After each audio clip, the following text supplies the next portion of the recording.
días, amados hermanos. Para los que no me conocen por mi nombre, soy José Montenegro y vamos a estar en este momento compartiendo un estudio bíblico correspondiente al libro de Mateo. Les invito a que se nos unan en estos 30 minutos que vamos a estar compartiendo. Les recomiendo que tenga a mano su Biblia en el formato que usted desee, en la versión que tenga a bien. Les recomiendo que tenga material para escribir, papel, cuaderno, hojas sueltas, lo que pueda hacer, o incluso un sistema electrónico y con qué escribir. Obviamente, si es en papel, ya sea una pluma o un lápiz.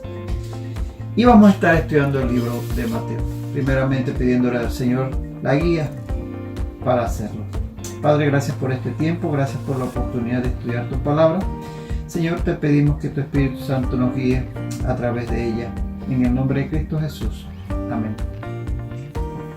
El libro de Mateo es el primero de los evangelios, de los 4 evangelios, el que abre el canon del Nuevo Testamento. Estamos muy familiarizados con el orden de estos 4 evangelios. Mateo es el primero. Y comenzar diciendo que Mateo es el indiscutible, el autor de este evangelio es aceptado por la inmensa mayoría de los eruditos. Es el Mateo que menciona el propio evangelio de Jesucristo, el discípulo llamado originalmente Leví y que posteriormente es llamado Mateo. De esto pues hay muy poca discusión. Sobre la fecha de su confección, pues es uno de los evangelios más tempranos. Se piensa que el de Marcos fue previo. Es más, hay mucha evidencia en los estudiosos de que habían segmentos, lo que llamamos perícopas, del evangelio del Señor Jesucristo que estaba cursando entre las distintas congregaciones de la iglesia primitiva y que fueron recopiladas posteriormente por Marcos y por Mateo. Sabemos que partiendo del libro de Hechos, que es posterior escrito por Lucas, que finaliza en su último capítulo, el capítulo 28, finaliza con Pablo preso en Roma, y donde Lucas dice que estuvo hasta 2 años preso, dándole a entender que Lucas sabía que hubo un tiempo determinado en que Pablo estuvo preso, no es que continuaba preso, sino que había estado hasta 2 años preso, y ahí finaliza el libro, y que según como se habla por otros eruditos, probablemente hubo un segundo encarcelamiento y final encarcelamiento cuando Pablo va a morir en manos de Nerón alrededor del año 65 después de Cristo. Sabemos entonces que Lucas va a terminar el libro de Hechos de los Apóstoles probablemente alrededor del año 60, 62, 63, puesto que termina con el primer encarcelamiento de Pablo. De tal manera que si Hechos está siendo escrito alrededor del año 60-63, seguramente el Evangelio de Lucas, que fue escrito antes del libro de los Hechos, tuvo que haber sido antes del año 60, posiblemente del año 55 al año 60. No sabemos, pero por lógicas es primero Lucas el Evangelio, lo dice el propio Lucas cuando escribe la introducción a Hechos, que este es el segundo tratado que dirige a Teófilo. Por tanto, Lucas está antes del año 60. Y si sabemos por la tradición de la iglesia primitiva y de muchos testimonios de los padres de la iglesia que Mateo y Marcos aún más fueron previos a Lucas, podemos asumir y pensar que Mateo fue escrito a principios de la década de los años 50. Esto nos pone a nosotros como los que tendemos a pensar en una fecha temprana, porque hay quienes piensan en fechas más tardías y eso tiene sus argumentos. Pero para ponernos en contexto, pensamos y estamos en buena compañía cuando decimos que Mateo fue escrito a principios de la década del 50. ¿Y qué tiene esto de importancia? Es muy importante porque cuando tenemos una fuente que está tan cerca a los hechos como serían 20 años, del año 33 al año 50, 50 y algo después de Cristo, tenemos a alguien que puede recordar fielmente lo que está diciendo. De hecho, Mateo fue un testigo presencial de muchas de las cosas que él mismo narra. Entonces tiene mucha más validez. Si usted, por ejemplo, hoy día tiene 50, 60 años, usted puede hablar con mucha autoridad de lo que ocurrió en la invasión de Panamá, porque usted la vivió y usted la recuerda. Y eso ocurrió hace unos 30 años. Sin embargo, usted puede decir qué ocurrió porque 30 años para la vida de una persona es suficientemente cerca como para que los hechos se recuerden con bastante exactitud. No así cuando hablamos de fuentes, como ocurre en otras biografías de otros personajes de la antigüedad, que hablan de hechos que ocurrieron 100, 200, 500 años atrás. Por ejemplo, las biografías de Alejandro Magno o de Julio César son escritas siglos después. Por tanto, tenemos en Mateo una fuente muy cercana a los hechos y eso le da mayor credibilidad. Y bueno, de hecho, la palabra de Dios es para nosotros 100% creíble, pero decimos todo esto para darle base a cualquier argumento contrario y que se quiera levantar en contra de esta verdad. Pues bien, Mateo escribe principalmente pensando en su pueblo. Mateo era Leví. Leví, obviamente, porque tenía un nombre muy hebreo, que un nombre más hebreo que Leví, ¿no? La tribu sacerdotal. Posiblemente procedía de esa tribu, de la tribu de Leví, por eso tenía este nombre. Y como decíamos, después le es cambiado a Mateo.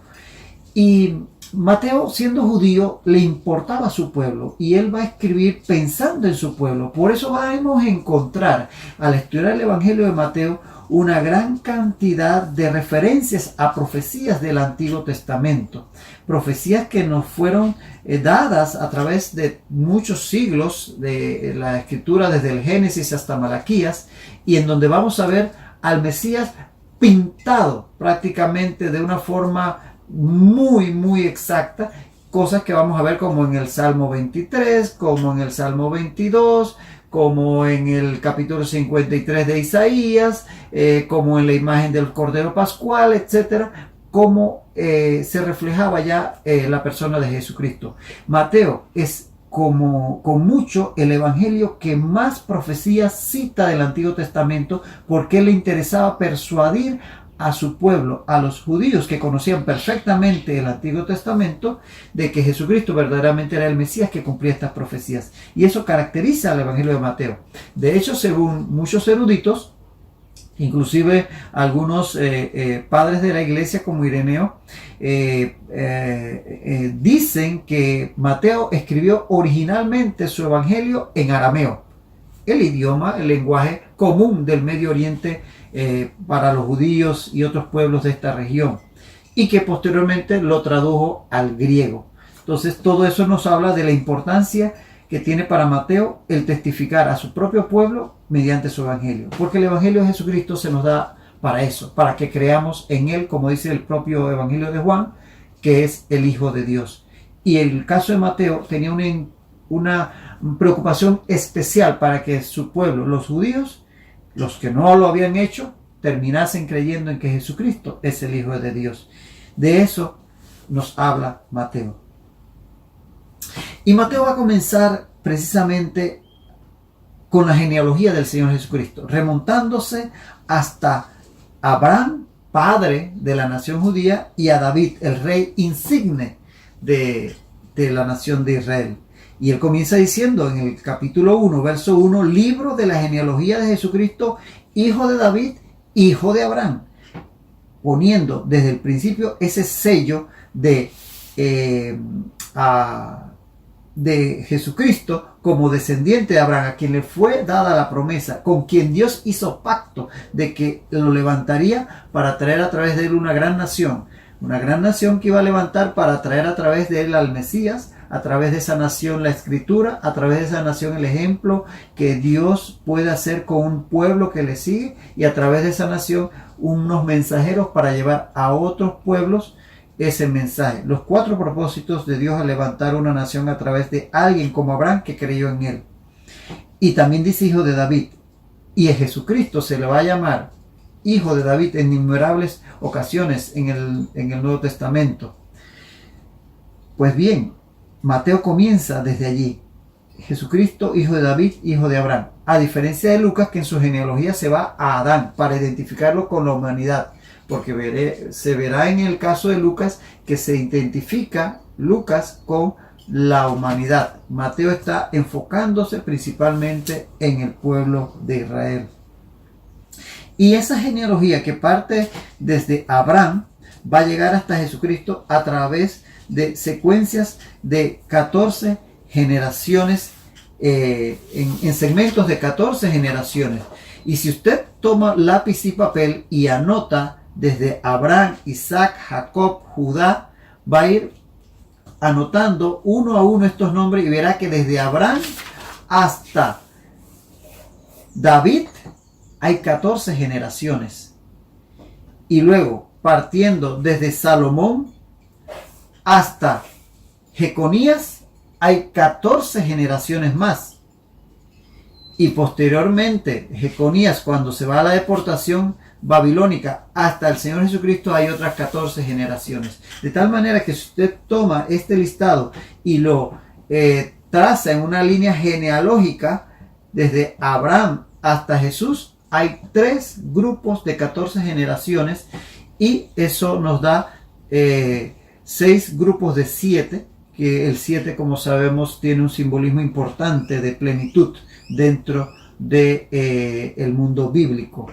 De tal manera que esta genealogía nos va a llevar desde Abraham a Jesucristo a través de todos estos personajes que van a llevar la línea mesiánica a través de José, porque termina diciendo en el verso 16, siempre del capítulo 1, y Jacob engendró a José, marido de María, de la cual nació Jesús, llamado el Cristo. Obsérvese, Jacob engendró a José, el padre putativo de Jesucristo, hijo de Jacob. Y se dice, marido de María, de la cual nació Jesús. Es decir, no se dice que engendró a Jesús, sino que él era marido de María, de la cual nació Jesús. O sea que Jesús nace a través de María, y ni siquiera por María, sino por el Espíritu Santo que la cubre con su sombra, y este santo ser nace en su vientre, se gesta en su vientre y nace de ella. Entonces ahí dice el verso 17 lo que acabábamos de mencionar, que de manera que todas las generaciones desde Abraham hasta David son 14, desde David hasta la deportación a Babilonia 14, y desde la deportación a Babilonia hasta Cristo 14. Vemos cómo Dios es un Dios de orden. Dios establece esta genealogía a través del Evangelio de Mateo, inspirado por el Espíritu Santo, y vemos cómo todos sus planes están perfectamente diseñados. Como está diseñada tu vida, nuestra vida, cuando nos ponemos en manos de un Dios de orden, nuestra vida comienza a tener orden, como tiene orden esta genealogía, como tenía totalmente planificado Dios, porque Dios planifica. Dios es un Dios de planes, que los tiene para contigo, para conmigo, para cualquiera que se pone en sus manos. Una cosa más sobre esta genealogía. Es interesante destacar, usted sabe, en las genealogías hebreas y en las genealogías en general en la antigüedad se incluían solamente hombres. Pero en esta genealogía, si usted lee, va a encontrar a 3 mujeres. Solamente a 3 mujeres. Usted va a encontrar en el verso 3, que Judá engendró de Tamar a Fares y a Sara. Fares a Esrom y Esrom a Aram. ¿Quién era Tamar? Tamar era aquella nuera de Judá, esto lo puede leer allá en el libro de Génesis con más tranquilidad, que al quedarse sin esposo porque su esposo muere, el hijo de Judá, entonces, y no permitir Judá que el siguiente hijo se casara con ella, se hace pasar por una prostituta y tiene relaciones con su suegro Judá, de la cual nace Fares. ¿Le parece una buena candidata para ser incluida en la genealogía del Mesías? Pues es una de las mencionadas. La otra que se menciona está en el verso 5. Salmón engendró de Rahab a Boz. ¿Y quién es Rahab? La ramera de Jericó, que por un acto de fe alojó a los espías que Josué envió a Jericó, y luego entonces a ella se le preserva la vida en recompensa por este acto de fe, con el famoso hilo de grana, tipo de la sangre de Jesucristo, que colgaba de la ventana, y por eso aquella casa de Rahab no fue tocada junto con toda su familia. Rahab, la ramera, está en la genealogía del Mesías. ¿Qué le parece? Y además está en el versículo 6, que Isaí engendró al rey David, y el rey David engendró a Salomón, de la que fue mujer de Urías. ¿Quién fue la mujer de Urías? Salomé. Salomé, que fue la mujer que David le quita a su siervo Urías y lo manda incluso a matar, y comete adulterio con Salomé. El primer hijo de esta relación adúltera fallece por el pecado de David. Eso lo puede usted estudiar allá en el primer libro de Samuel. Pero el segundo hijo que tiene David con Betsabé es Salomón, y de Salomón viene el Mesías. ¿Qué le parece a usted? Tenemos ahí a una mujer que comete incesto con su suegro, otra que es ramera y otra que es adúltera. Y son incluidas, son las únicas mujeres incluidas en la genealogía del Señor Jesucristo. Eso nos enseña que el Señor puede usar a cualquier persona que se ponga en sus manos. Que sin importar cuán terrible haya sido tu pasado, Dios tiene suficiente gracia para poder acogerte y usarte para su gloria. Nadie te puede descalificar, porque si hay alguien que podría ser descalificado, eran estas tres mujeres.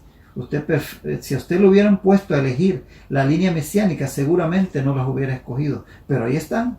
Lo leo en mi Biblia, y estoy seguro que usted también en su Biblia lo puede leer. De tal manera que esta genealogía de Mateo acerca del Señor Jesucristo nos enseña que Dios nos puede usar sin importar lo que hayamos sido o hecho. Dios es grande en gracia y misericordia si nos ponemos en sus manos.